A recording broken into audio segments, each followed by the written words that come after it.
Today we will discuss about the package. Fine. So what I had given the definition about the package. Basically, package is a collection of classes and methods required for implementing any programs. Basically, you can say package is a collection of number of classes and methods. Fine. In JDK or in Java environment, we had 2 points, JDK as well as application programming interface or JSL, or both are kept in the form of package. So what is the definition of the package over here? Package is a collection of number of classes and methods. We will discuss about some packages, in which first we have utility package. Utilities package. Second one, we have IO package. IO means input, output. Third one, we have networking package.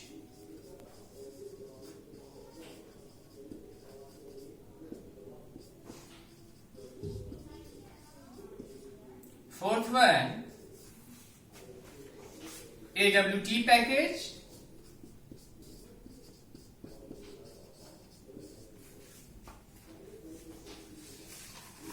Now student, see, we have first package name that is called utility package.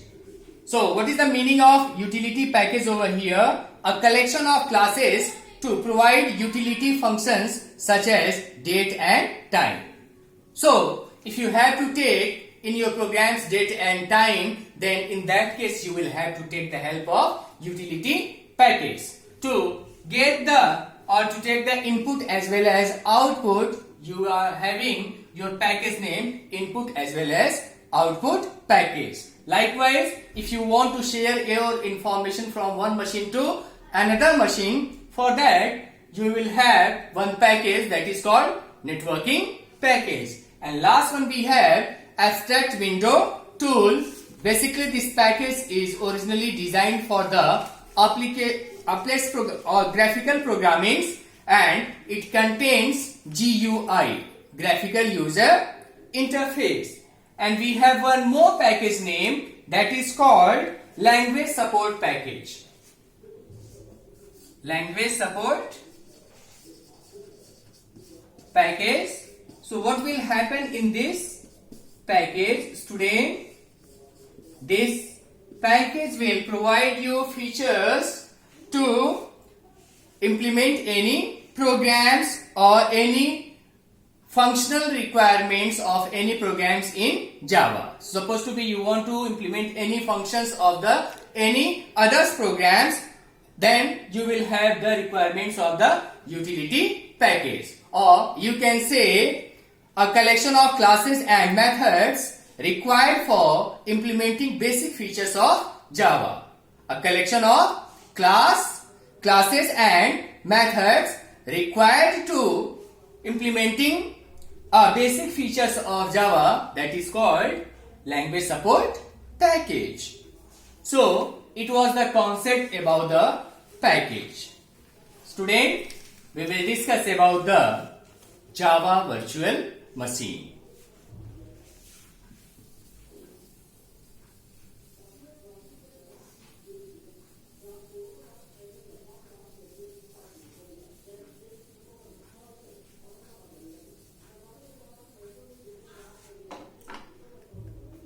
JVM.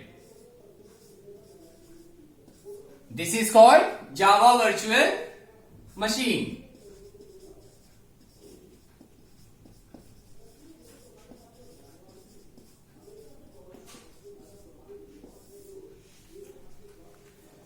Student, why Java is more secure programming language?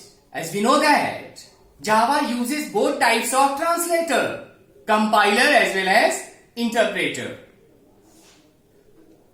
Compiler will compile the source code and it will convert our source code into byte code. So here I am going to draw one structure. See, whatever program you will write, that is called source code. That is called source code. Fine? Now, your source code will be converted into different code by taking the help of compiler. It means compiler will convert source code into byte code.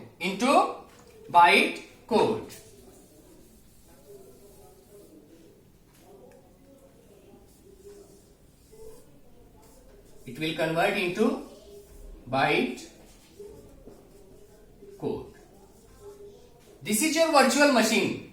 It will exist, this code will exist inside the system. It will not exist outside the system.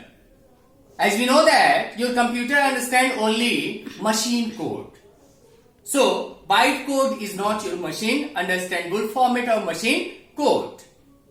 It's a different types of code generated by the compiler, generated by the system. But this code will exist inside the system.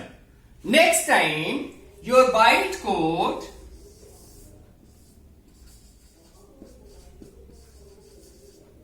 will be converted by taking the help of interpreter into machine code. I have already given the explanation about this topic. Whatever program we will write, that is called source code. So what happens in the normal programming languages, generally your source code will be directly converted into machine code, that is called object code. But here, for security point of view, Java uses compiler to convert the source code into byte code. Fine? This byte code will exist inside the system. And after that, your byte code will be converted by taking the help of interpreter into machine code. This concept refers to the Java virtual machine. It refers to the Java virtual machine. Any doubts? So student, in Java, your compiler will convert first source code into byte code and your interpreter will convert byte code into machine code. Fine? So you can say in Java, compiler will be Java C or Java C is your compiler name, while interpreter will be your Java. Is that clear? Any doubt? Very good.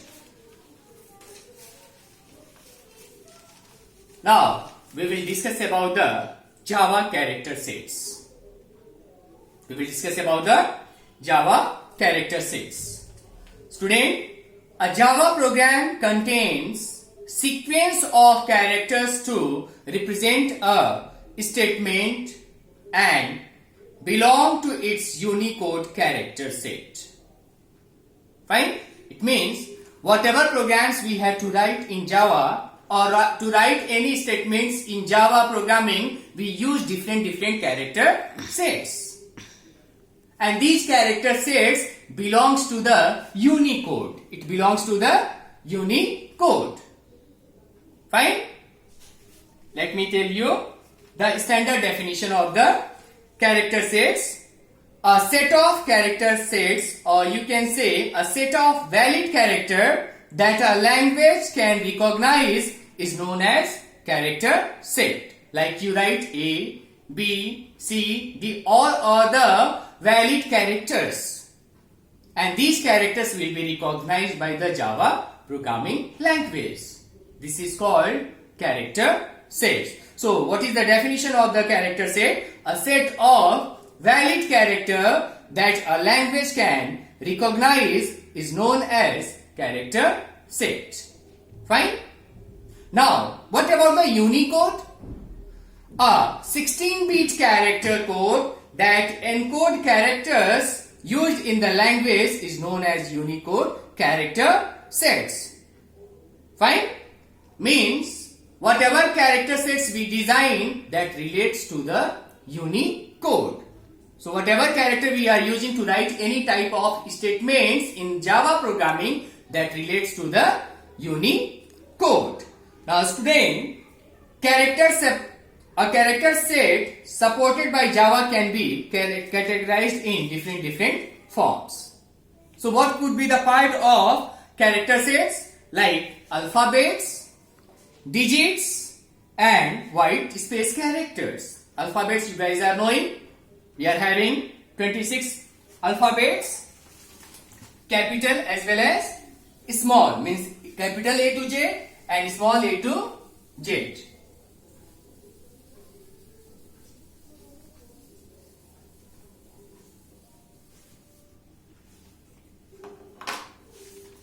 We are having capital A to Z, means like this, A to Z, and small a to Z. Fine? As well as digits. Digits means 0 to 9. In between 0 to 9, you can use any numbers. As well as some special characters like plus, multiplications, ampersand, dollar signs, hash, percentile. All are the special characters. And we are having some white space characters, that is your tab space and new line.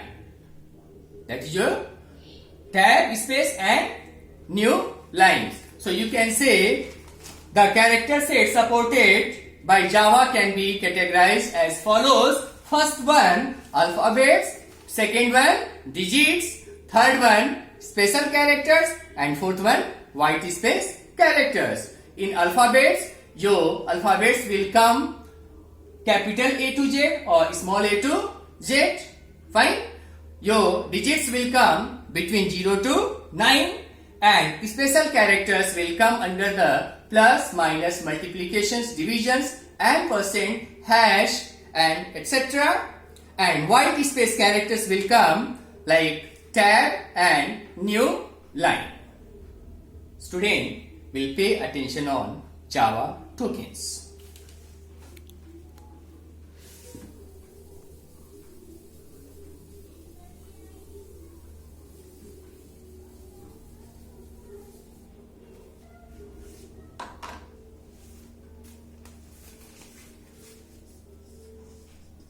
Java tokens.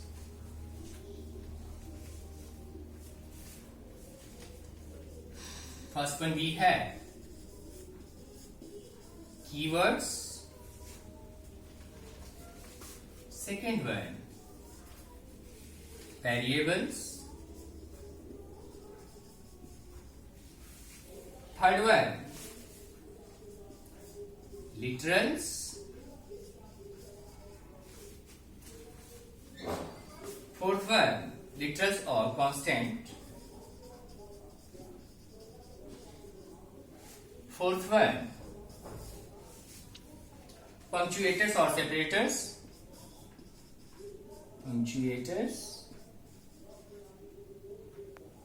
And fifth one operators.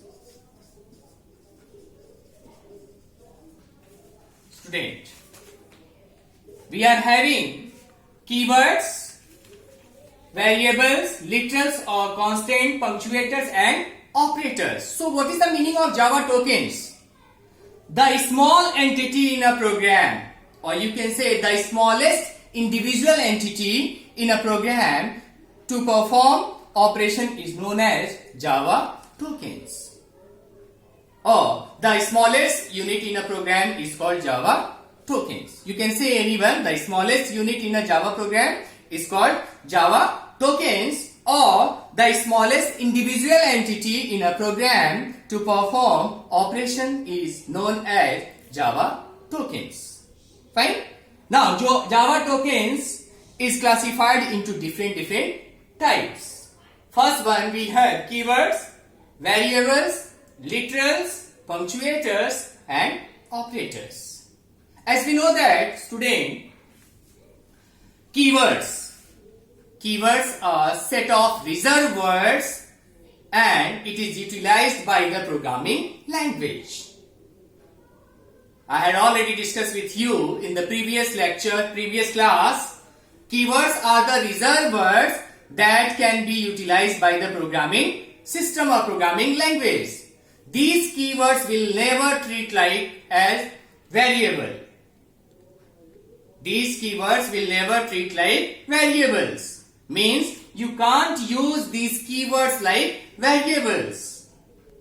So these are the reserved words, these are the fixed words in your programming language.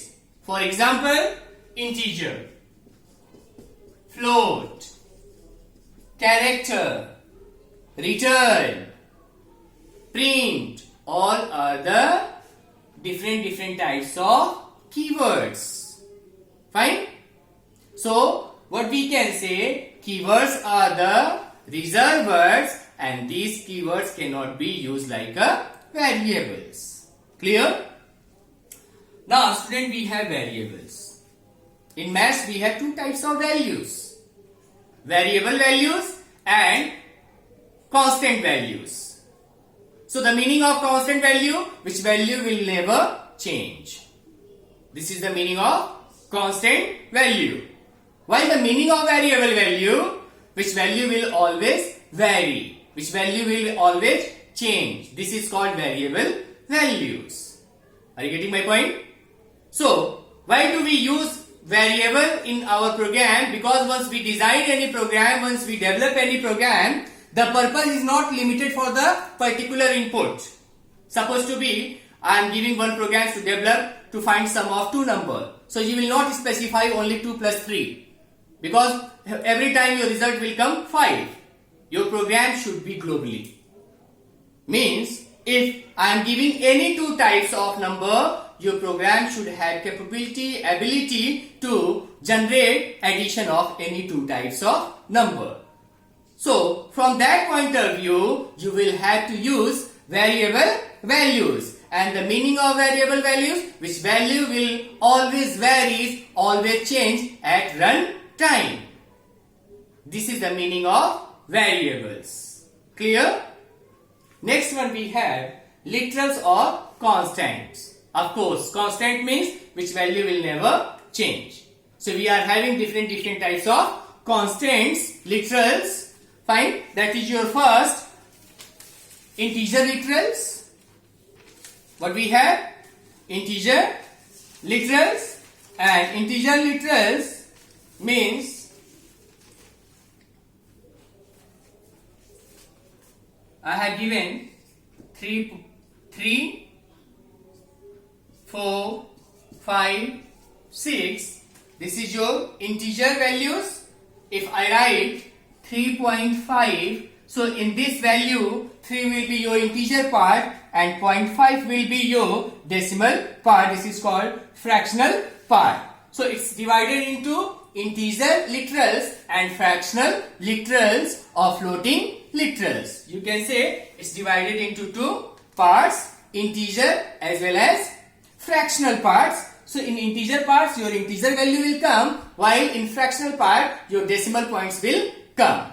Are you getting my point? In integer part your integer value will come, and in your fractional part your decimal point will come. So fractional part will be the whole number 3.5. This is called real number, floating number. Fine? And in this 3 will be your integer part, while 0.5 is your fractional part. Any problem, class? Anyone?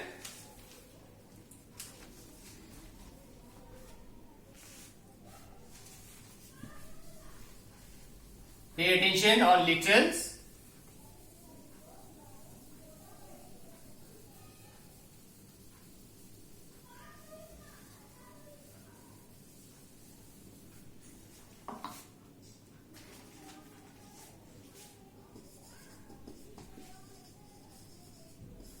Literals or constants.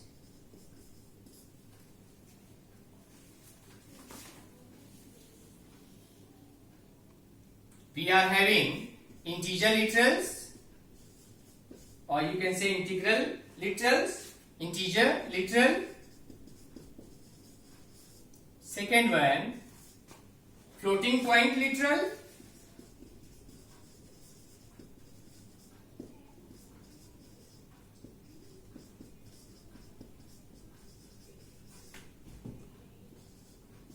Third one, we have character literal.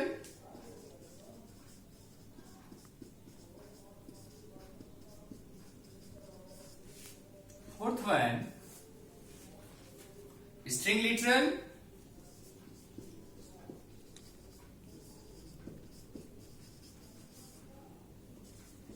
Fifth one, Boolean literal.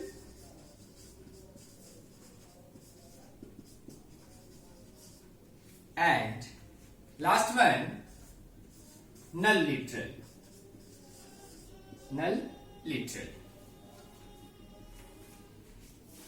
Student, literal or constant? As we know that constants will never change. Throughout the program the value will be remain constant. It will never change. Now literals are divided into different parts as I discussed with you. Integer literals, floating point literals, character literals, string literals, boolean literals and null literals. Now integer literals means the literals or constant which contains one or more digit without any fractional part.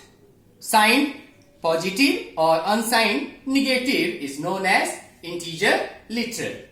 Student, the literal or constant which contains one or more digits without any fractional part, signed positive or unsigned negative, is known as integer literal. Now, integer literal is also divided into three parts: decimal, octal and decimal, octal and hexadecimal. Decimal means which base will be 10. Base will be 10. Fine?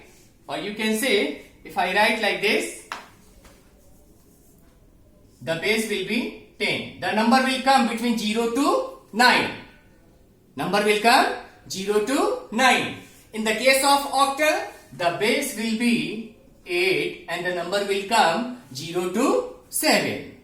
And in the case of hexadecimal, the base will be 16, because in the case of digit it comes with the 0 to 9, and once the value will come in the 2 digit, means 2 digit 10. I am talking about the 10. 10, 11, 12, 13, 14. So 10 will be represented by A, 11 will be represented by B, 12 will be represented by C, D, E and